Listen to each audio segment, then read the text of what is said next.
अफसोसनाक खबर है, एबटाबाद के थाना नवाज शहर की हुदूद धमतोड़ में स्कूल के बच्चों से भरी गाड़ी खाई में जा गिरी। हादसे में ड्राइवर और एक बच्ची जाँ बहक और 11 बच्चे शदीद जख्मी हो गए। मजीद जानेंगे डॉन न्यूज़ के नुमाइंदे यावर अब्बास से। यावर, बताइएगा हादसे की वजह क्या बनी और जख्मी बच्चों की हालत कैसी है?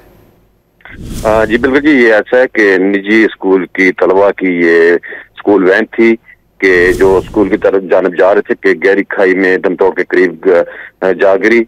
मैं यहाँ पे आपको ये बताना चलूँ कि हादसे के नतीजे में ड्राइवर और जो ड्राइवर के साथ बैठी बच्ची थी वो मौके पर जाँ बाक होगी।